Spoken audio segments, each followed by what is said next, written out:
Number 10. Hold the mustard, please.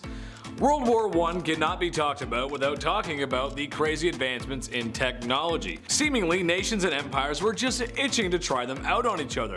Airplanes, tanks, blimps, machine guns, mostly fairly new and extremely lethal. However, the life of a World War I soldier cannot be talked about without talking about mustard gas or chemical weapons. In 1907, major world players agreed to ban chemical weapons from warfare. So you can understand the confusion by Allied soldiers on the Second Battle of Ypres when over 150 tons of chlorine gas were released. A terrible weapon that would cause trouble breathing, burns, and vomiting.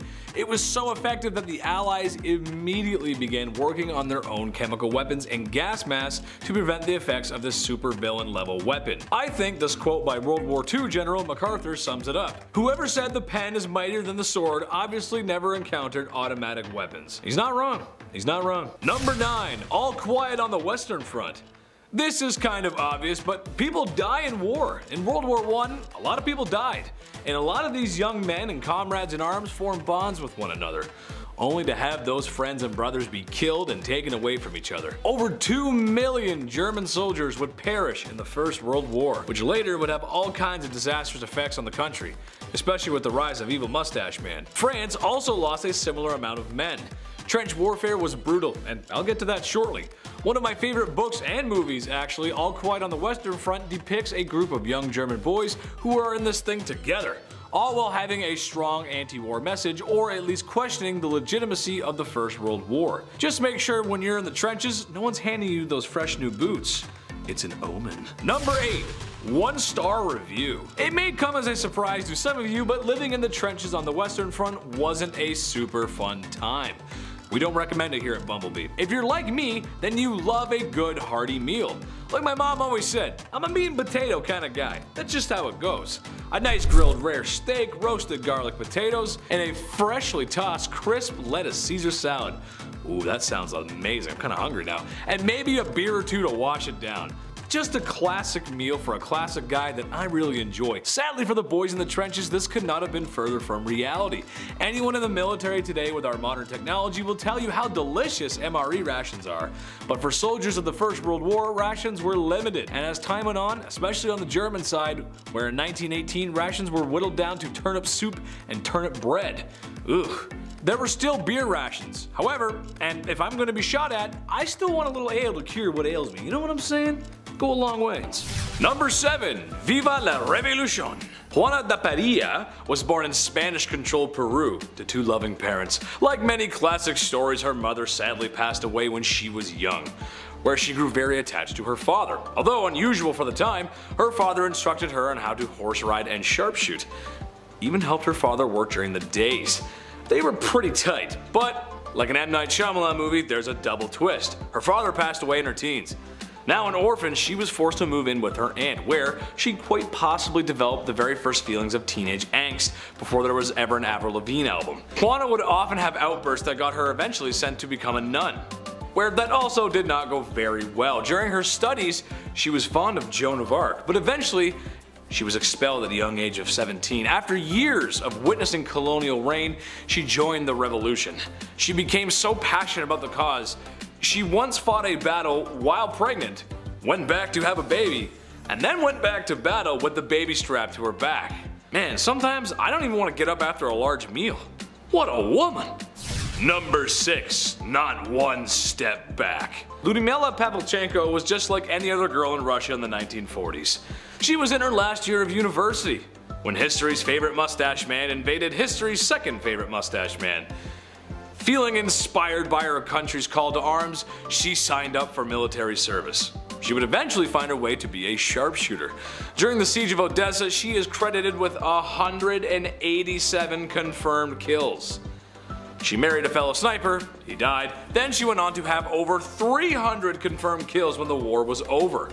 Once the military realized how valuable she was pulled from the front lines, where she became key propaganda for Russia. She would also find herself training young snipers up until the end of the war. She was oftentimes referred to as the Lady of Death. Number 5. The Limping Lady.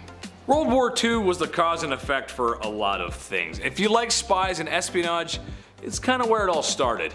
One of the best spies who did more than her fair share was Virginia Hall, a lady with a peg leg who thwarted German plans again and again, with her sidekick and peg leg nicknamed Cuthbert. She was credited by top German officials as being the most dangerous spy of all time.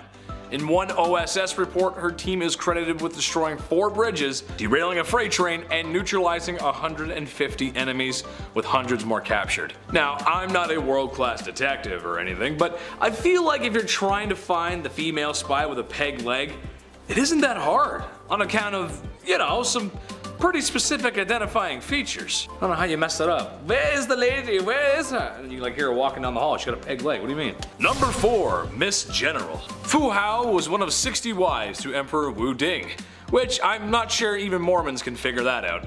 But to avoid obscuring into the background like TV's least favorite sister wife, she took control. According to records, she led many successful military campaigns and commanded an army of 13,000. While stories of the past can get lost, this is most likely true, as her tomb was full of many different weapons like great axes, which was common to bury distinguished generals with at the time. When I'm buried as a warrior princess, I want my collection of pop figures to come with me.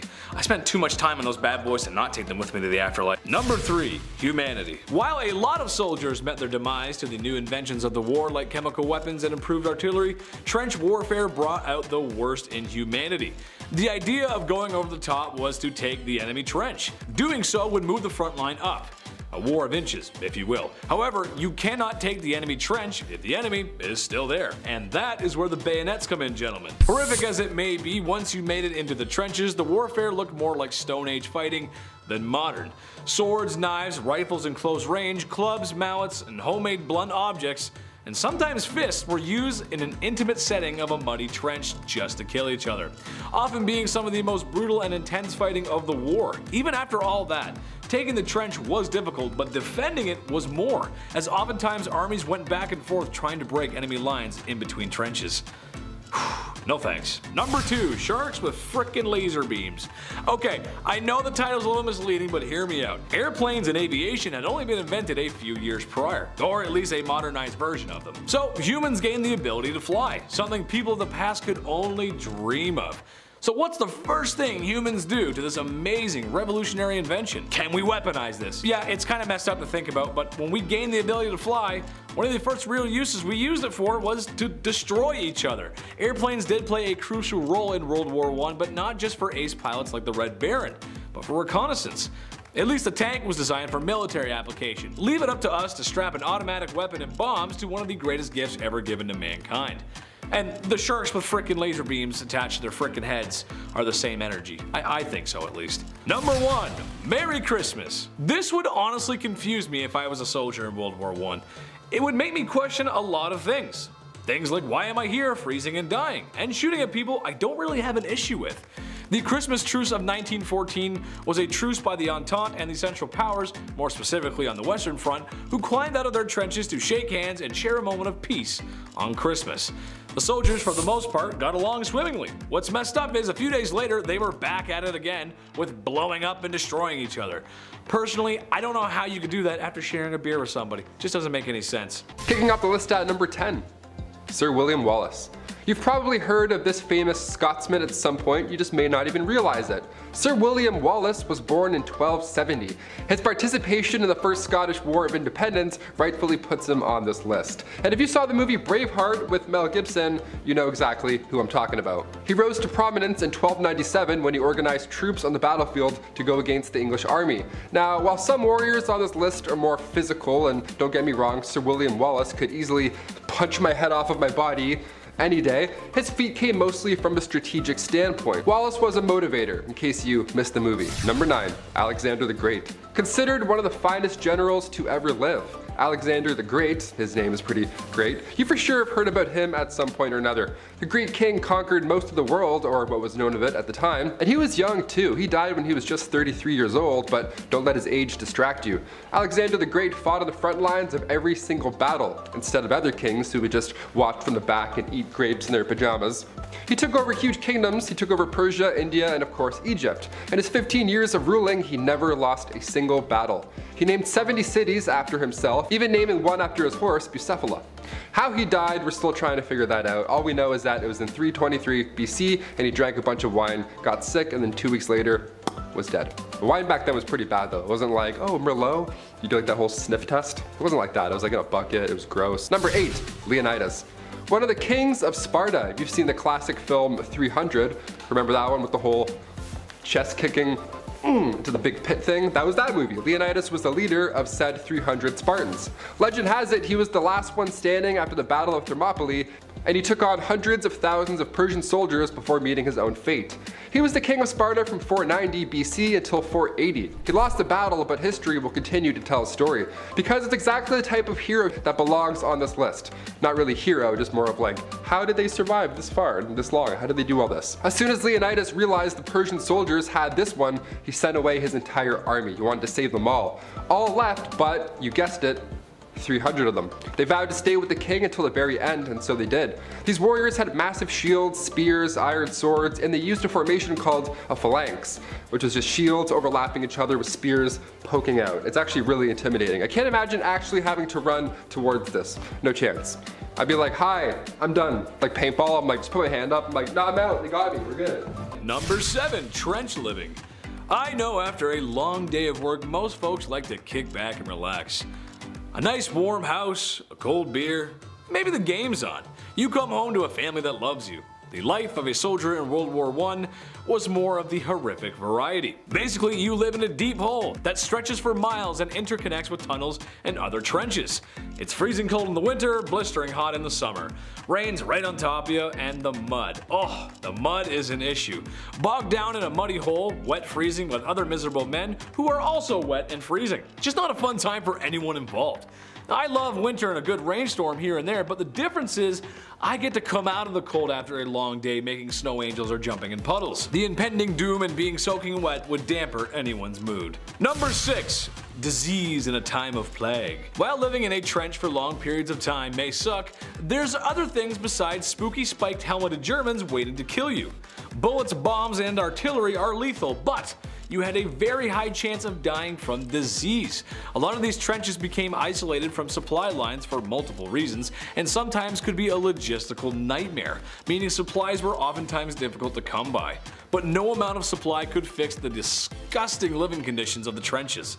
Soldiers claimed by the war would often just rot, as recovering fallen comrades was made difficult in trench warfare, making diseases very easy to catch. Besides influenza and typhoid, the most common sickness would be trench foot, or gangrene, where really the only thing to treat it is a trip to the medic's hut with a saw blade to amputate your foot, in which is a pain I cannot even begin to imagine. No thank you. You ever seen 127 Hours? It's kind of the same thing. Number 5. Of rats and men. The trenches were a messed up place to be for a human being. Seriously, I can't recommend it to anyone. But for a small rodent creature like a rat, it may as well be Caesar's Palace, Las Vegas. As a rat, you had access to food scraps, shelter, and everything a growing rat needs. They breed like crazy and had become commonplace amongst the soldiers and decaying bodies sinking in the hellish mud. The rats grew bigger and bolder, with some cases of rats stealing food right out of soldiers' hands. Sometimes there was so many that soldiers had to essentially hunt them in order to cull the numbers, as there was no system for removing them entirely. On a brighter note though, some soldiers kept them as pets to keep their minds off the impending doom of World War I and trench combat. So you know what, that's kind of cool. Get a little rat friend. I'll call him Ralph. I don't know why. Ralph's a cool name. Number 4. No Man's Land. This is what all the chaos is about. The part most soldiers quivering in their boots fear. Maybe it's better to stay with the rats and corpses and freeze. Most soldiers are waiting for one sound. That means two things. A whistle blowing means you're going over the top, or the enemy is coming to you. Either way, someone is going to have to cross no man's land, which is the space between two opposing trenches defended on either side with barbed wire, mines, and machine guns, waiting to cut down the enemy charging at full speed. No Man's Land earns its grim nickname as the bodies that fall out there will stay there and become a part of the battlefield.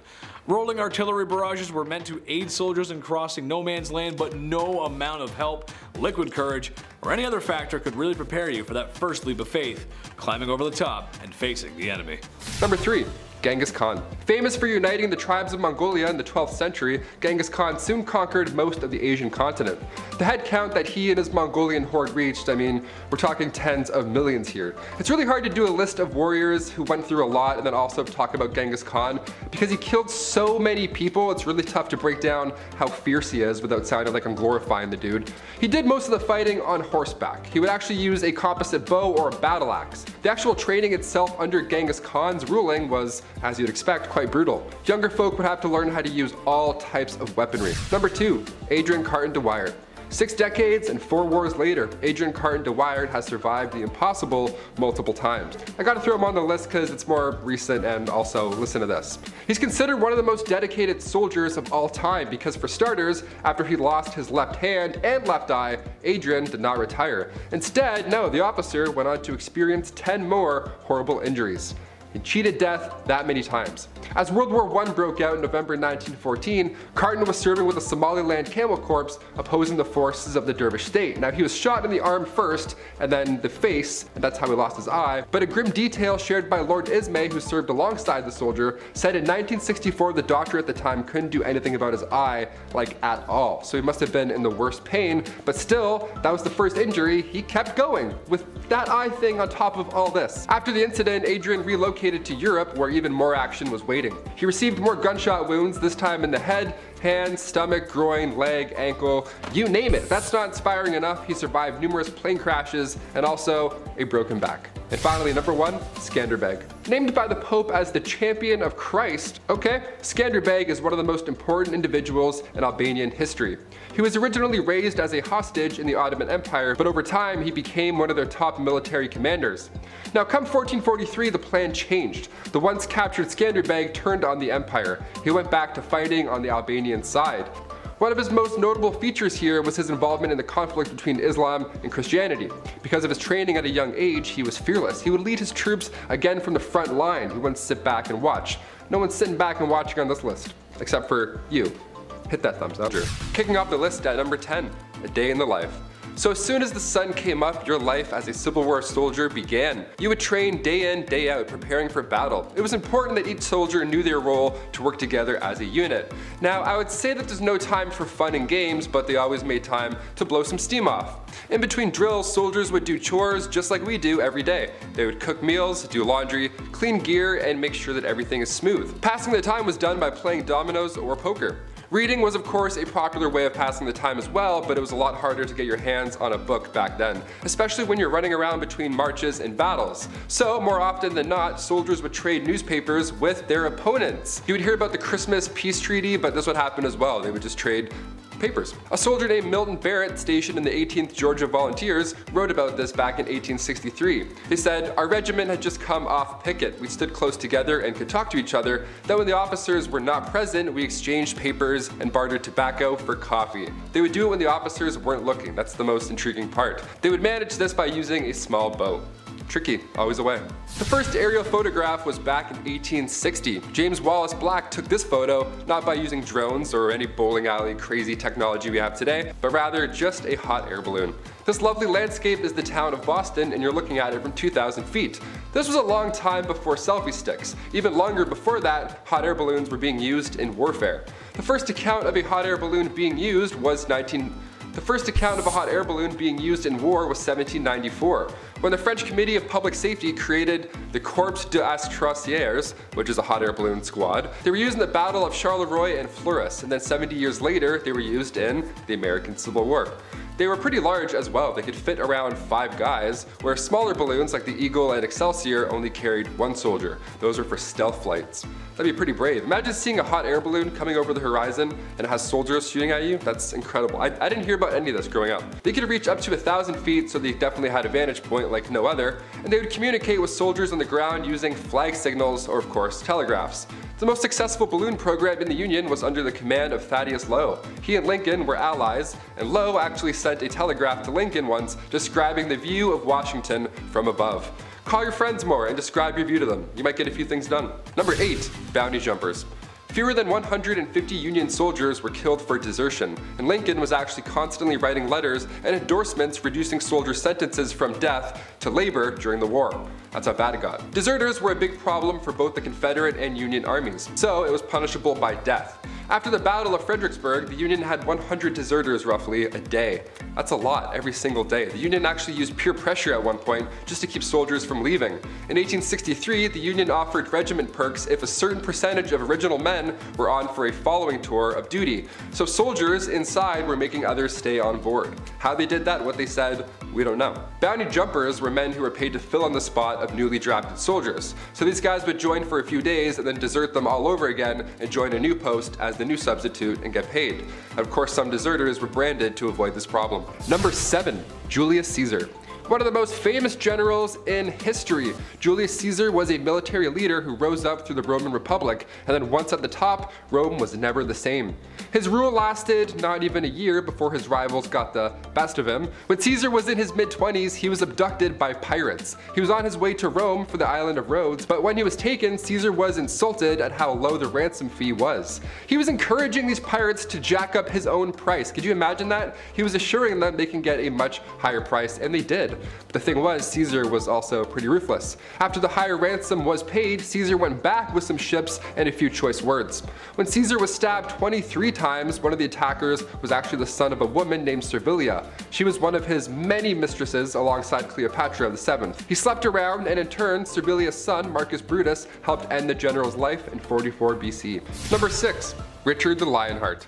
Richard I, famous for battling Saladin during the Crusades. When he turned 31, he succeeded his father to the throne, and of course there was pressure to produce an heir to the kingdom, but Richard had no interest in dating or settling down with anybody or anything like that. So instead, the role of the queen was taken up by his mother, Eleanor Aquitaine. Richard the Lionheart deserves a spot on this list purely on the fact that he probably met Robin Hood. Yeah, imagine this. At the end of every Robin Hood story, Richard returns to punish John. John in real life, of course, was his brother. He was also kind of the worst. He had Richard imprisoned. Richard had to actually sneak back into his own home in disguise. Remember those days? I had to sneak back into my own house a few times. Little late night rendezvous. You gotta take your time with those sliding glass doors. You almost have to like lift it a bit and then just like move with it. I had 2 dogs too, so that was like Mission Impossible level.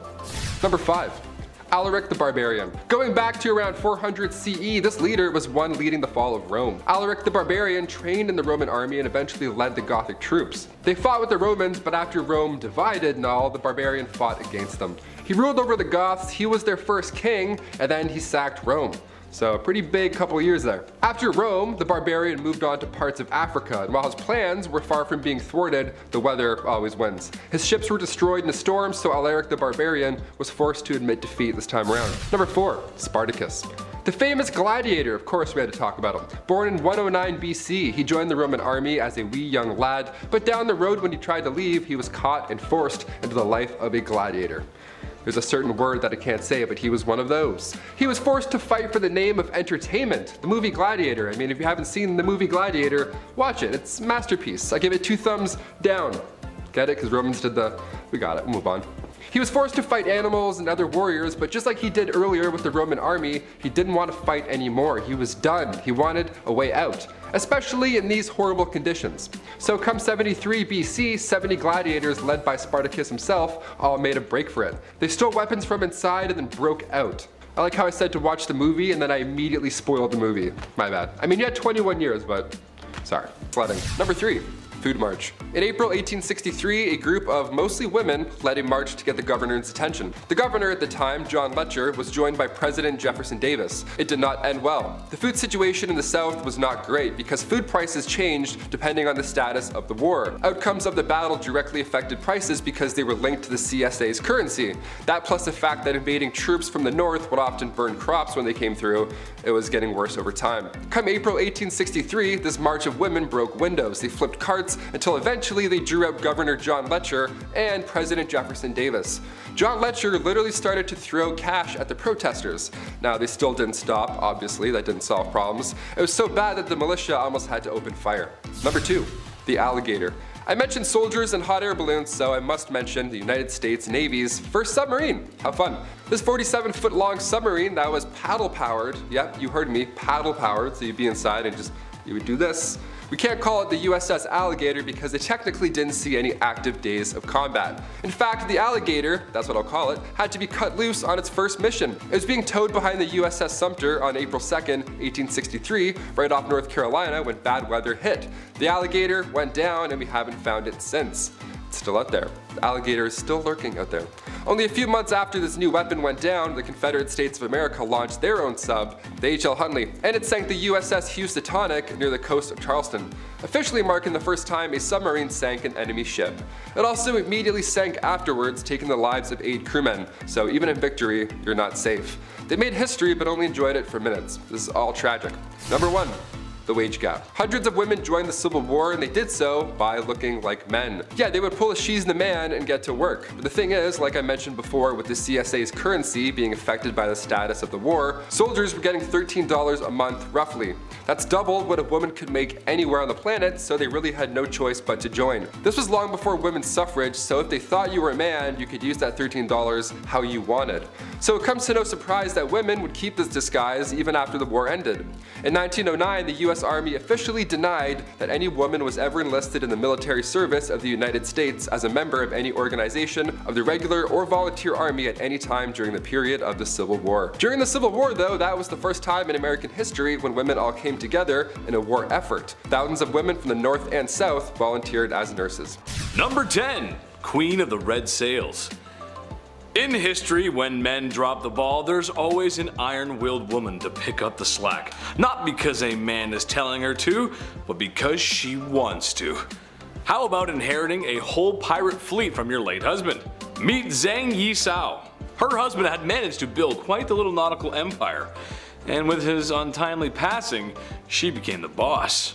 She commanded a fleet of over 400 ships, and estimated between 20 to 60,000 pirates at her peak. She's noted for organizing and uniting pirates into a confederation. She also had some imperial entanglements, having entered conflict with the East India Company and the Portuguese Empire. This is a lot to go through, especially when I get anxiety from being left alone at the cashier at the grocery store. Number 9. Double Trouble. The Trung sisters from Vietnam are still celebrated today because, honey, they went through a lot. The sisters led the first resistance against Chinese dominance, which at the time had lasted over 247 years. Many believe Vietnam wouldn't be here today if it wasn't for their efforts, gathering 80,000 people to join their cause, once killing a tiger and writing a proclamation of war on its hide. They managed to hold off the Chinese forces for 3 years before finally being overtaken. The Trung sisters are a great deal of national pride and pride amongst many women in Vietnam.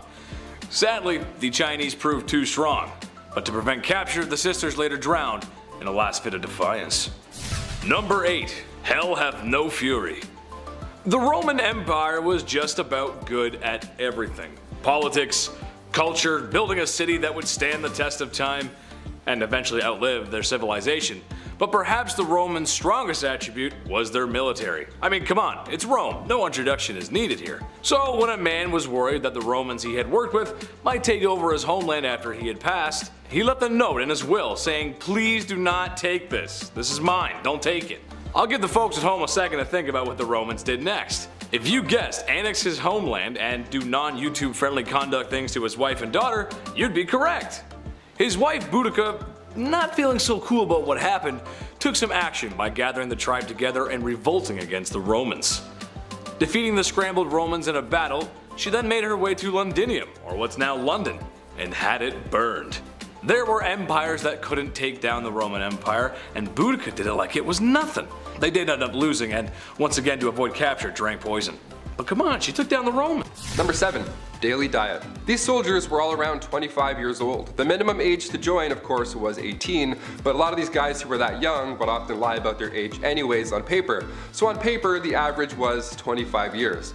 But these guys were kids, basically. They ate mostly crackers, and when I say crackers, I don't mean the salty work snacks that you have today. These were made of like flour and water and just salt called hardtack. They would eat berries, nuts, and fruits, anything they could find is all they had. Most of these soldiers were close to starving to death. Number 6. Soldiers protest. 1/3 of the Union soldiers were immigrants, 1 in 10 were African American, and those soldiers actually refused their salaries for 18 months to protest being paid lower wages than white soldiers. When black soldiers were signing up in the Union Army in 1863, they were only getting $10 a month, while white soldiers were getting around $13 a month. Officers were getting $700 a month too. It was just insane. To make things even worse, black soldiers were then hit with a $3 monthly cleaning fee, bringing that down to $7 a month now. So a protest was in order and it was held for 18 months, and then come September 1864, black soldiers received equal pay that was retroactive to their enlistment date, so they finally were able to send money back to their families after that long. Number 5. Passing time. You would assume the Civil War and being part of it and everything I've talked about would give you enough anxiety, but gambling was also a common pastime in between battles. And when I say gambling, I don't mean, okay, it's nighttime, let's throw a few bucks down and play dominoes. No, they would gamble on everything. Horse races, chess, euchre, poker, checkers, cards were popular until the end of the Civil War, when of course they were harder to come by, being so flimsy and all. And when dominoes and cards were out of the picture, soldiers would really go old school and play leapfrog. Yeah, games like that were literally all they had. They would wrestle each other for fun, they would have foot races and bet on them. Bowling would be played using cannonballs to knock down wooden pins, and baseball was also played, but it was a little different back then to how we remember it now. The ball was a lot softer, and there was sometimes only 2 bases. The only way you were out also was if you were hit by the ball, hence the softness that I mentioned. Number 4. Coldest winters. With the winter winds rolling in occasionally, soldiers could no longer play baseball outside and peg each other with baseballs, but what you could do was hit each other with snowballs. A little fun, also a little scary. They called it a snow battle. Yeah, a snow battle too. Battle, way more intense. Soldiers would leave with bruises, black eyes, and sometimes even broken bones. Yeah, these guys were blowing off lots of steam, and they would plan attacks and take it obviously seriously, as they did with their daily civil duties. Even officers got in on this action. When pieces of ice were no longer available to large units to throw at one's head, other winter games would include skating and... Number 3. Fatality. Tamiris was the queen of Mazagate, or at least I think that's how it's pronounced, a confederation of nomadic tribes that lived east of the Caspian Sea. She ruled during the 6th century BC and is most famous for her vengeful war she waged against the Persian king Cyrus the Great. At first, the war wasn't going too great. Unfortunately, her son claimed his life out of shame for losing in battle. Mom was not happy and promised the bloodiest battle ever. Well, she wasn't lying. As the promised battle was very bloody, many Persians perished in battle, including Cyrus. When his body was recovered, the vengeful queen harnessed the power of mid-90s fighting games and removed his head and turned his skull into a cup and proclaimed, "Drink your fill of blood." Nice. Number 2. The beautiful samurai. What does it mean to be a samurai? Armor, a kick-ass sword, and a code of honor? Yes, it does. And Tomoe Gozen did it all and had time to look good doing it. Tomoe Gozen's life is shrouded in mystery and many debate her existence, but whatever be the case, she did leave a mark on history. A very red-stained mark on history. Earning the respect of the men around her, it was stated that she had long black hair and a fair complexion and was in command of a large number of men. However, her biggest claim to fame: when she was approached by multiple foes, she rode right at them, grabbing their leader and liberating his head from his shoulders. Wow, you slay it, queen. Number 1. Who else could it go to but the Maid of Orleans? All the badass women who went through a lot on this list, they seen some stuff, honey. But Joan of Arc, girl, she takes the cake. Joan was born a poor peasant but had a unique gift. She could speak to the gods. And the gods told her it was her time to shine.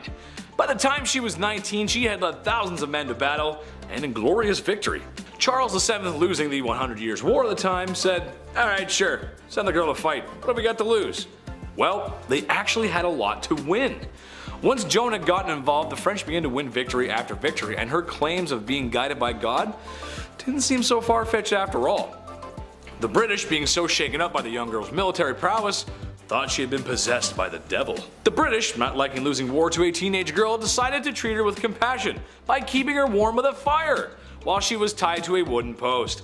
Joan would later become a legend for her efforts, because getting burned at the stake is honestly a lot and I can't even deal.